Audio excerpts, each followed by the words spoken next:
1 week before Tropical Storm Irene struck our coastline, bringing a tidal surge producing 6-foot waves, Save the Sound's Kurt Johnson, Program Director for Connecticut Fund for the Environment, toured us through Kelsey Island, one of the most well-preserved barrier beaches in our area. I'm just going to be showing you around to a few different wonderful habitats here on Kelsey Island, but they represent some of the riches of Long Island Sound.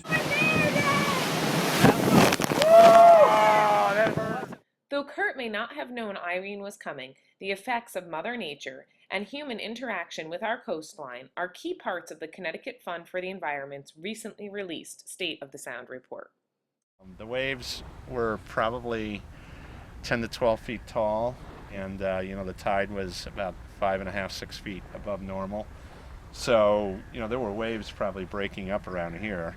So all of the vegetation got just torn up and pulled out and pushed like a giant bulldozer into piles along the beach. The dune was up higher here. It was probably another 2 feet higher, and all of this sand back here is new.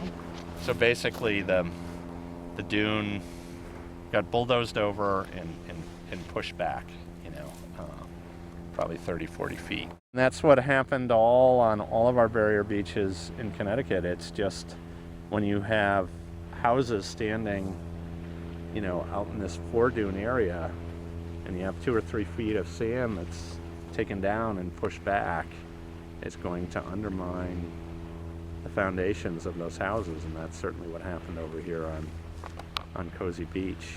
Well, part of the reason that we're here is to look at some natural habitat types that are very important in that the report talks about in terms of the importance of both protecting and restoring.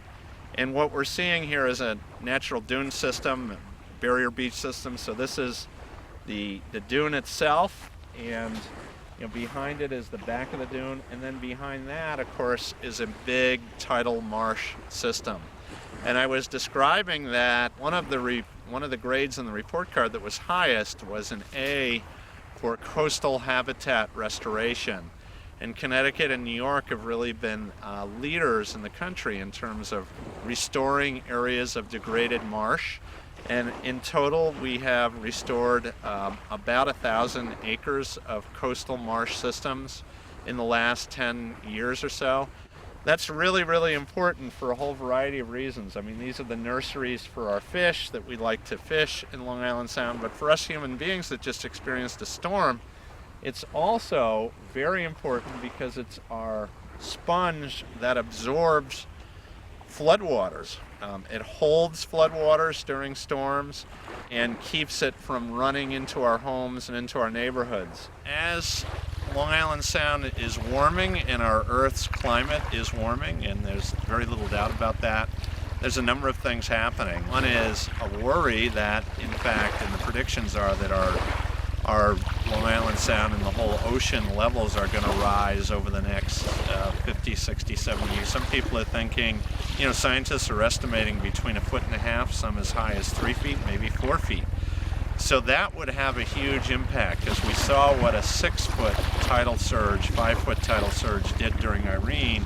If we get half of that as a regular basis, we're going to have all kinds of infrastructure problems. So I think that's a hard thing to wrap our mind around, because I think we'd like to think of things being exactly the same way they were when I was a kid, and that the areas on the beach where we built are always going to be safe, and perhaps that's really not the case with changes that are underway globally.